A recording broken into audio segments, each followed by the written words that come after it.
Assalamualaikum warahmatullahi wabarakatuh. Salam sejahtera untuk kita semua bosku. Salam NKRI, salam merah putih. Oke bosku, tanpa berbasa-basi mari kita simak videonya. Check it out.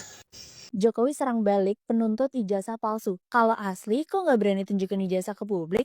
Guys, ternyata Jokowi dinilai mulai ubah strategi loh buat hadapi polemik ijazah palsu. Menurut pengamat politik yaitu Buni Yani, sekarang Jokowi dalam mode penyerang. Buni sendiri menilai Jokowi ini aneh. Bukan yang menjawab isu tuntutan yaitu menunjukkan ijazah palsu ke publik, kok malah mengancam balik para penuntut? Bukannya malah bikin rakyat makin curiga kalau Jokowi nggak mau transparan. Apalagi, bagi Buni UGM juga terkesan kasih perlindungan ke Jokowi. Buni juga menilai Jokowi lebih percaya diri akan menang, karena jaringan penegak hukum masih di bawah bayangan kekuasaan. Walaupun buzzer Jokowi sendiri udah nggak semasif kayak dulu karena minimnya pendanaan sebab udah bukan pejabat negara lagi. Padahal sebenarnya bagi Buni, Jokowi cukup tunjukkan ijazah ke publik, maka masalah selesai. Kalau menurut kalian, kenapa ya? Kok Jokowi nggak mau tunjukkan ijazah ke publik?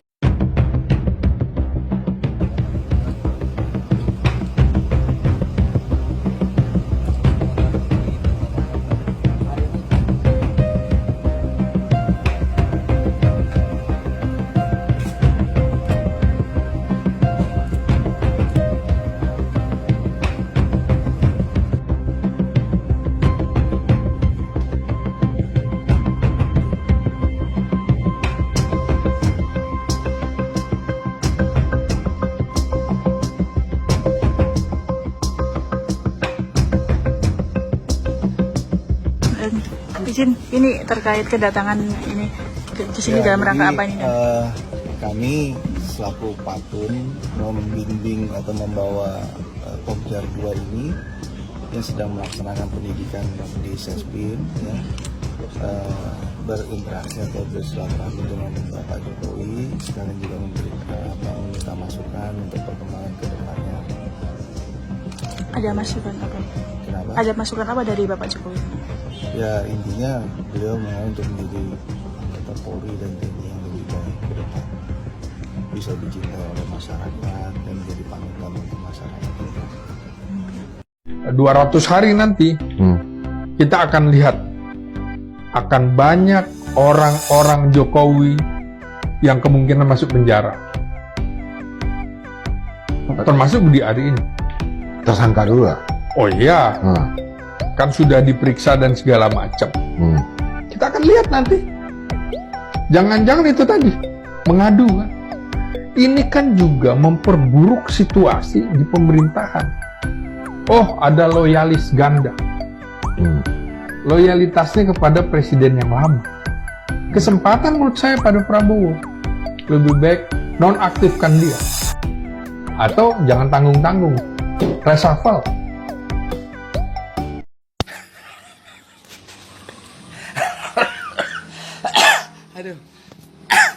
Aduh, gue pengen sakit perut dah. Kok seluruh Indonesia bisa aja dibego-begoin sama si Jokowi ya? Termasuk wartawan yang 12 orang, 15 orang berapa itu? Ya nggak bakalan ada ijazahnya, dipaksain pun nggak kan bakalan ada. Jokowi nggak ada ijazah aslinya. Wong zaman dulu kan anak PKI nggak boleh sekolah, dipasukan sama dia. Memang nih masyarakat Indonesia ini memang dungu-dungu semua. Apalagi polisi-polisinya. Aduh, seharusnya ini udah berjalan. Semua harus dilidik, disidik. Polisi harus ikut. Bego. Ampun dah. Siapa yang berani mengancam presiden yang berada di lingkar kekuasaan itu? Seorang aktor pencuri uang negara, penipu Jokowi. 10 tahun berkuasa, memporak-porandakan seluruh kebijakan. Selama Jokowi memimpin, dan mungkin saya paling banyak tahu karena ruangan saya dengan wali kota itu cuma bersebelahan. Jokowi itu kalau memimpin itu arogan, jadi tidak semacam kayak di TV-TV kalau pakai baju kayak gitu, itu tiap hari dia tuh pakai dasinan, pakai jas-jasan. Dan tidak mau mengakui keberhasilan staf itu, tidak mau. Jadi menganggap bahwa yang berhasil dia, tapi kalau salah staf. Itu yang terjadi, yang saya tahu itulah. Saya pikir data tambah, data kurang, itulah yang saya tahu. Kan isunya Jokowi tidak terima gaji, Jokowi apalagi itu bohong. Wong Jokowi terima gaji, bang nyodorkan saya kok yang terima kwitansinya saya kok. Jadi Jokowi itu bohong kalau ngomong dia tidak terima gaji waktu zaman jadi wali kota. Nah itu kadang-kadang pencitraan-pencitraan yang di luar kan kayak yang ya kayak gitu, tapi sama sekali enggak, karena penanggung jawab anggaran daerah. Jadi yang nyodorkan itu bagian keuangan, tanda tangan, setelah bahas itu terus laporan ke saya, Pak ini Pak sudah diterima gajinya Pak Wali, sudah diterima gajinya Pak Wakil. Jadi semuanya nerima, itu bukan berarti tidak nerima. Jadi jangan sampai punya image, wah Jokowi bersih, Jokowi jujur, Jokowi ya kalau saya katakan Jokowi munafik ya. Ada salah satu staf di balai kota, dia nyimpen dana pemerintah, dalam arti dana Pemda di rekening pribadinya. Angka ini justru tahunya saya dari hasil pemeriksaan BPK. Ternyata muncul bahwa ada seorang oknum yang nyimpen dananya sejumlah 6 miliar di balai kota. Nah, waktu itu muncullah di media lokal ya, Solo Post waktu itu, kalau salah, pada Suara Merdeka. Terus waktu itu, hari itu juga saya sebagai sekretaris daerah Pak Jokowi dan Pak Rudi, wakil wali kota, jadi wali kota dan wakil wali kota. Waktu itu juga saya dimintai pertimbangan, gimana Pak terjadi begini? Langsung saya tuh jawab singkat, besok juga orang itu pecat. Sebab kalau tidak dipecat orang itu, saya dianggap itu atas perintah saya sebagai ketua tim anggaran. Tapi kalau itu tidak dilakukan sanksi, tidak diberikan hukuman, maka dianggap oleh publik bahwa itu kong kali kong antara sekretaris daerah atau wali kota. Saya waktu itu perintahkan pecat, tapi nyatanya tidak dipecat sampai sekarang, cuma digeser. Sehingga saya itu juga ngomong waktu itu, kalau memang ini tidak diberikan hukuman, itu berarti ini atas izin Anda. Karena saya sebagai penanggung jawab anggarannya, saya merasa didolimi sama anak buah yang kayak gitu. Nah, tapi apa yang dilakukan oleh wali kota sampai sekarang juga ternyata tidak ada hukuman, sehingga saya meyakini bahwa itu pasti atas izin wali kota. Karena mustahil seorang staf nyimpen di rekening pribadi angka sejumlah itu. Jadi itulah yang mungkin yang saya ketahui, sehingga saya sangat tidak sependapat kalau sekarang seolah bahwa Jokowi sederhana, Jokowi bersih, Jokowi jujur. Itu hitungan saya sangat naif lah. Karena nyatanya Jokowi itu banyak mengorbankan anak buahnya.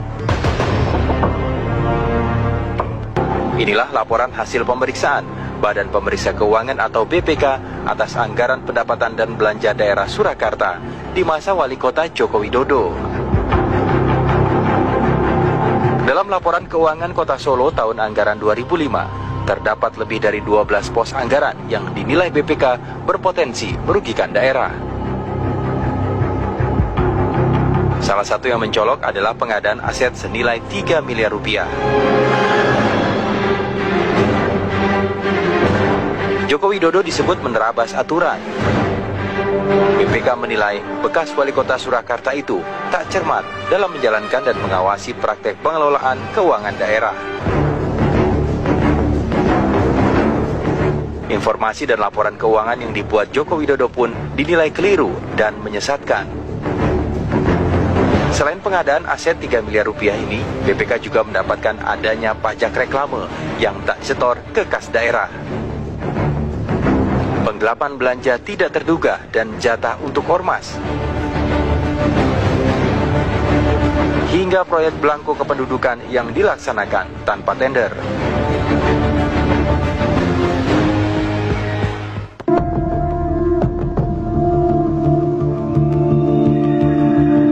Tidak berbeda dengan hasil pemeriksaan tahun 2005, BPK pun kembali menemukan masalah pada kas daerah Solo tahun 2006. Lagi-lagi, Joko Widodo dinilai menerabas sejumlah aturan hingga berpotensi merugikan keuangan daerah.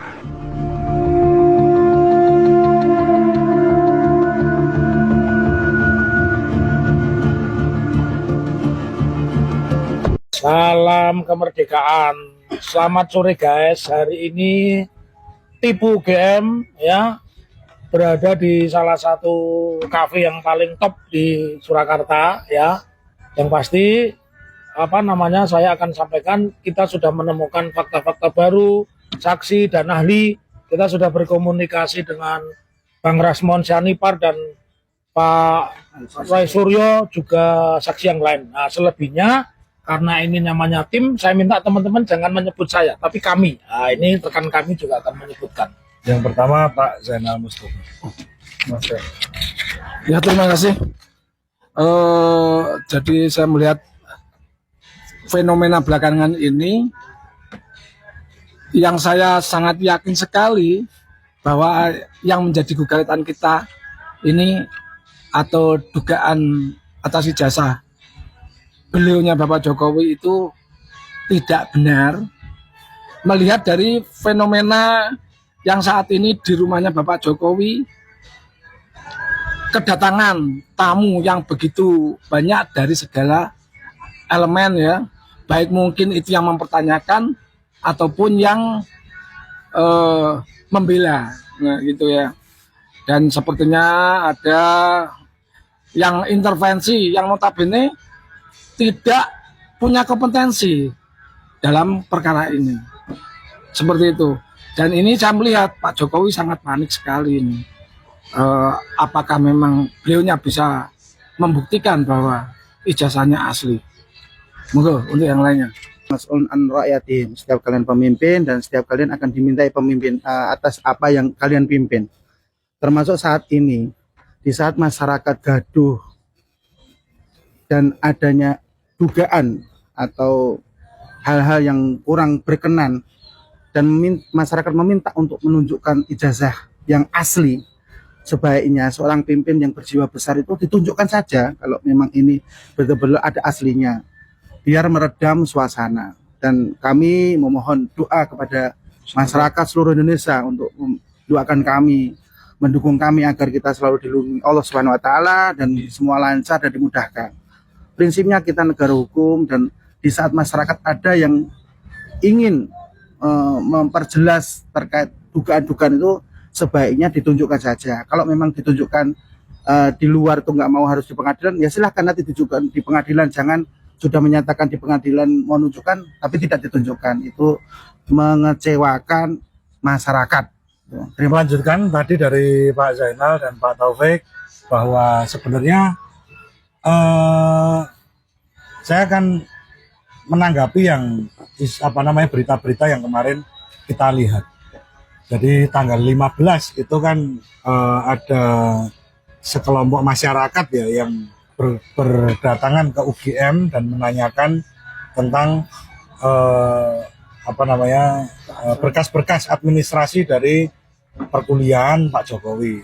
Dan waktu itu memang sudah disepakati, tetapi ternyata kan yang kami lihat di rilis UGM maupun dari keterangan Pak Roy Suryo, Bu Tifa, dan Bang Rismon itu kan hanya 3 orang yang datang. Dan itu menurut saya juga bukan klarifikasi yang baik menurut saya, karena mohon maaf, dari video yang beredar itu kan hanya bertiga, dan UGM itu diwakili banyak sekali orang, 16 orang, dan itu kan bukan orang akademisi UGM semua, tetapi ada yang diaku-aku atau mengaku sebagai teman-temannya Pak Jokowi. Jadi saran saya untuk UGM, dan di situ mohon maaf, waktu itu pun dari keterangan Pak Roy Suryo, Bu Tifa, dan Bang Rismon itu beliau-beliau ini yang hadir dalam pertemuan itu hanya bilang bahwa dokumen yang dipertunjukkan itu hanya skripsi dari Pak Jokowi, dan itu pun kan juga tidak ada dokumen yang lain, padahal sudah dijanjikan atau mungkin akan ditunjukkan bagaimana dokumen-dokumen yang lain seperti yang berkaitan dengan administrasi dari Pak Jokowi, tetapi kenyataannya adalah yang ditunjukkan hanya skripsinya saja. Maka dari itu besok pada persidangan pembuktian, kalau menurut saya UGM ini kan sebagai lembaga yang besar di Indonesia, universitas yang terpandang. Maka dari itu menurut saya sih tidak perlulah untuk menutup-nutupi, maka dari itu apa adanya semuanya mohon nanti ditunjukkan di persidangan. Kira-kira begitu. Selanjutnya.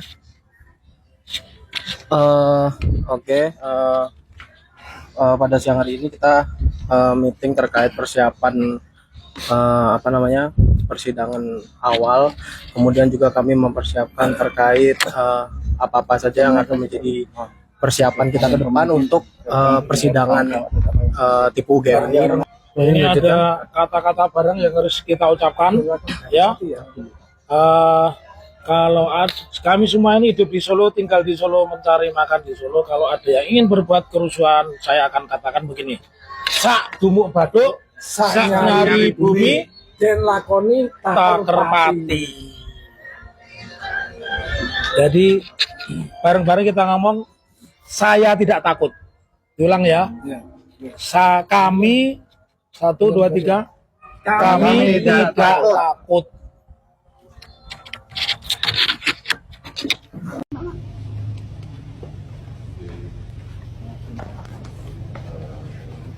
Istilahnya mau bawa ijazah. Dirasa mbok rekam ya. Dari kita ngomong kayak manusia biasa, ojo direkam saya. Masanya kita Pak. Oh,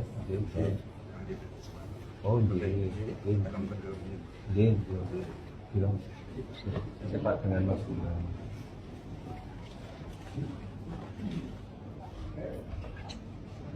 Menunjukkan ini apa Mas pertimbangannya? Ya biar cepat selesai. Ya kan memang ijazahnya. Kalau palsu kan harusnya dipermasalahkan dari awal waktu pendaftaran. Ini ya. Upaya black camping Mas? Upaya black camping? Ya biasa, makanya kan tak bawakan ijazahnya, nggak dibawa sendiri ya. Ojo kok hilang kayak lu. Tuduhan itu sangat merugikan ya Mas? Enggak. Untuk Mas Gibran. Saya anggap untuk lucu-lucuan. Dari sekian Mas, aku kesel banget ya. dari sekian lama kenapa baru sekarang mau menunjukkan ijazah aslinya Mas? Ya karena baru sekarang dipermasalahkan. Nah, kemarin kan nggak dipermasalahkan juga. Kenapa baru memutuskan sekarang? Apakah karena Kemarin kapan? sebelum cawapres? Iya. Dipermasalahkan juga. Iya. Waktu foto video itu Mas kan itu udah di. Oh iya, katanya foto editan ya. Tapi fotonya itu ada di sekolah ya, di kampus ya. Mas ini kan sering sekali kalau yang sering menuduh itu kan dulu juga nuduh Pak Jokowi, terus sekarang Mas Wali. Enggak apa-apa, makanya kan saya bawain, monggo teman-teman media bisa pegang bentuk aslinya, bentuk fisiknya. Ini yang sudah di apa istilahnya apa nih? Dilegalisir. Ini yang kesetaraan. Ya? Itu nanti. Kesetaraan diktir ya. Iya. Saya ke usume Gibran lulusan SMK. Nek lulusan SMK kenapa? Kan lulusan SMK juga bagus. Mas begini kan. Tapi ini nih ya, ini apa? Untuk apa? Sertifikat dan lain-lain untuk S1-nya di sini. Ada yang. Ya udah jangan dibahas lagi ya. Oh itu ibunya lucu, Pak aslinya ibunya lucu. Sama bapaknya satunya juga lucu. Habis keluar penjara. Ya, ya. Pak Gubernur Jambi yang menjadi ketua tim pemenangnya kemarin dari Bawaslu dan melanggar PKPU itu seperti apa tanggapannya Mas? Ya kemarin kan di luar jam kerja sebenarnya. Ya itu ya. Kemarin itu sama Mas Gibran di luar jam kerja. Iya, saya juga di luar jam kerja. Berangkatnya di luar jam kerja. Senin udah sampai sini lagi. Mas banyaknya dukungan Ganjar dan Prabowo di berbagai daerah seperti apa? Oh ya, di mana? Di Klaten. Klaten dan katanya banyak. Klaten toh? Klaten. Ya bus ya. Mas soal itu. Saya malah belum monitor, gitu. Guys kita boleh. Siap. Hah? Enggak apa enggak usah jemput foto karo aku. Masak ke kampus. Terus dibuka, Buka jantung, Bukan. Transisi jadi model. Malah aku sama Ini enggak boleh difoto. Ini aja ya Mas. Ini ada di website KPU. Orang oleh deh. Tunjukin ini aja ya. Di bawah boleh Mas? Di bawah Enggak. Jadi buka sih nanti sing ini. Ya. Saya kurang.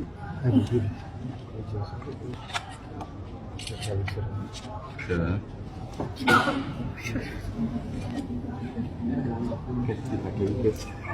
Enggak ngerti yang diramekan apa.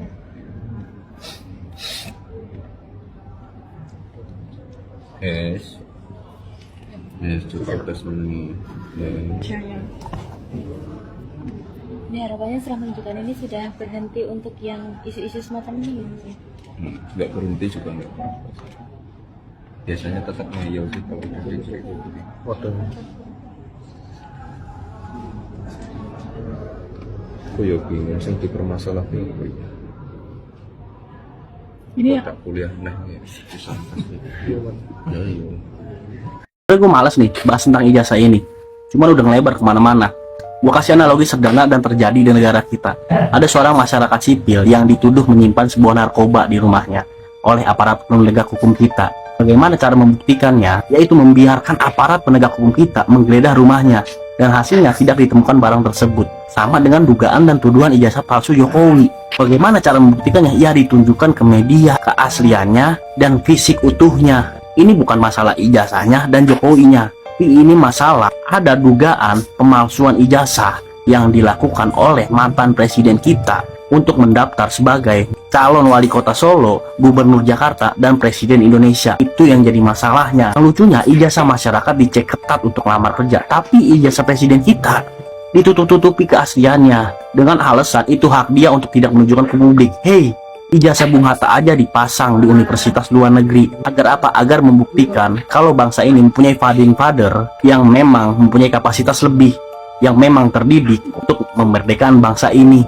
Dengan cara apa? Dengan menunjukkan ijazah aslinya. Kalau memang founding father kita adalah orang yang berpendidikan tinggi, bukan malah ditutup-tutupi. Yang jelas ini bukan masalah politik doang, tapi yang dipertaruhkan itu soal moral dan integritas. Kalau seorang pemimpin aja nggak jujur tentang masa lalu, gimana kita mau mempercayakan masa depan bangsa? Pahlawan saya, ikon saya adalah Mustafa Kemal Atatürk. Siapakah itu orang yang sakratul maut 6 bulan tak mati-mati? Namanya Mustafa Kemal Atatürk. Siapa dia? Kuburnya di Ankara, Turki. Ketika jamaah mau pergi ke Ankara, mau tanya, Ustaz Somad, kami mau pergi ke Turki, Ustaz titip apa? Tolong sampai kau di Ankara, kau cari makam kuburan Mustafa Kemal Atatürk. Habis itu kau foto. Karena kawanku waktu di Mesir kuliah dulu dari Turki cerita, katanya Mustafa Kemal Atatürk sakratulnya 6 bulan tak mati-mati. Ketika ditanam di dalam tanah, melompat jenazahnya naik ke atas tanah. Ditanam ke dalam tanah, tak diterima tanah. Akhirnya disemen di atas tanah. Dipoto makamnya, dikirimkan ke nomor WhatsApp saya tengok, memang betul Ustadz, kuburnya di atas tanah gara-gara tak diterima tanah. Gara-gara apa? Karena punya kekuasaan, tapi justru dipakai untuk menghancurkan agama Allah Subhanahu wa ta'ala. Tarekat dibubarkannya, masjid dirubahnya jadi museum, azan tidak boleh pakai bahasa Arab. La haula wala quwata illa billah. Mana dia sekarang? Mati. Teman-teman, mari kita kritisi bersama-sama dari apa yang disampaikan oleh Ketua Komisi 3 DPR RI, Bapak Habibur Rahman, saat wawancara dengan Mbak Najwa Shihab terkait dengan rancangan Kitab Undang-Undang Hukum Pidana berikut ini. Sejauh mana kemudian masukan? Jadi bukan bahasa basi, come on Najwa. Ya, bukan bahasa basi kalau kita beda pandangan ya. Jangan hina kami ini basa-basi RUU hukum. To be honest, saya heran dengan pemerintah dan DPR yang begitu takut dengan partisipasi rakyat. Kalau memang tidak ada pengkhianatan terhadap rakyat, mengapa harus ditutup-tutupi dan mengapa tidak terbuka? Ini prosesnya makin ugal-ugalan. Kemarin RUU TNI disahkan ngebut sekali. Jangankan melalui pembahasan akademik dan sesuai dengan kebutuhan rakyat. Rakyat ini selalu menjadi korban dan ditinggalkan, dan partisipasi yang katanya melibatkan masyarakat itu hanyalah partisipasi semu. Padahal dalam deliberatif demokrasi Jurgen Habermas ada 5 syarat utama deliberatif demokrasi. Pertama, ruang publik itu harus terbuka dan inklusif, termasuk juga untuk kelompok-kelompok rentan. Makanya tidak ada kemudian kelompok yang itu kemudian merasa ditinggalkan. Kedua, diskursus yang rasional, di mana pengambilan keputusan itu harus berdasarkan argumentasi yang rasional dan juga berbasis dengan kajian ilmiah. Kemudian yang ketiga, partisipasi aktif warga. Kita ini sebagai warga negara bukan warga negara yang pasif, tapi warga negara yang aktif. Bukan hanya suara kita itu dibutuhkan saat menjelang pemilu dan ada di tahapan kampanye saja. Jadi ini yang kemudian juga perlu kita luruskan bersama-sama. Kemudian yang berikutnya, kesetaraan komunikatif. Ada hak yang sama untuk berbicara dan didengar. Dan juga transparansi proses politiknya yang transparan dan akuntabel. Karena proses legislasi yang cepat kilat dan terburu-buru ini sudah jamak dilakukan oleh pemerintah dan DPR. Sejak eranya Pak Jokowi sampai dengan saat ini eranya Pak Prabowo Gibran. Dan ini betul-betul sangat merugikan publik. Giliran di demo rakyat, itu rakyat kemudian mendapatkan perlakuan yang represif dari aparat. Nah, berikut ini ada pernyataan yang saya sepakat dengan Pak Anies Baswedan. Inilah salah satu contoh produk hukum yang tidak melewati proses dialog publik yang lengkap. Sehingga dialognya sesudah jadi undang-undang. Dan apakah mungkin memang para wakil rakyat itu menganggap bahwa mereka itu adalah suara rakyat dan suara kita sudah dititipkan kepada mereka dan udah nggak perlu lagi tuh yang namanya mendengarkan suara rakyat. Ini bagi saya berbahaya karena dalam RUU KUHAP itu ada pasal jebakan-jebakan yang dalam prosesnya itu minim partisipasi publik dan tentu saja kita berharap meaningful participation, tapi nyata-nyatanya itu hanya sekedar basa-basi dan omon-omon aja gitu. Terdapat 632 pasal dalam RUU KUHAP yang sekarang itu terkait dengan semua pengaturan pidana di Indonesia. Dan di dalamnya mengatur apa saja terkait dengan prinsip-prinsip mengenai pemidanaan, termasuk jenis sanksi pidana dari yang pasal-pasal berkaitan dengan pidana yang kita kenal, misalnya penipuan, korupsi, sampai dengan kekerasan seksual. Dan ini adalah ada kajian dari Institute for Criminal Justice Reform yang menyampaikan ada 9 masalah dalam RUU KUHAP. Salah satunya adalah pasal 16, terdapat adanya 2 ayat nih yang mengatur tata cara penyelidikan dan sasaran penyelidikan.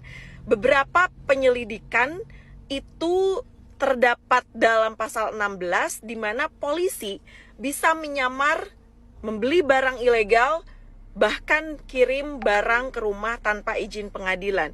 Ini bisa dijebak dan bisa dijadikan sebagai tersangka palsu. Ini ya seperti ada niat jahat yang diinisiasi aparat. Tentu saja teman-teman semua, pasal ini sangat mengkhawatirkan dan masih ada beberapa pasal lain yang menurut saya perlu kita sebagai masyarakat sipil melakukan kajian bersama-sama yang seharusnya itu hanya menjerat kejahatan terorganisasi yang saat ini itu hanya ada dalam tindak pidana narkotika, sementara di RUU KUHP sama sekali tidak dibatasi jenis pidananya dan ini berlaku untuk semua tindak pidana. Kita tentu memerlukan adanya penjelasan yang terang benderang terkait dengan hal ini dan mudah-mudahan saya kira DPR dan pemerintah bisa terbuka dengan lebar untuk menerima masukan-masukan dan aspirasi dari rakyat. Oke, mungkin itu saja sajian video kali ini guys. Jangan lupa memberikan semangat kepada kami untuk share videonya, like videonya guys, komentar guys. Oke, sampai jumpa di video selanjutnya. Assalamualaikum warahmatullahi wabarakatuh.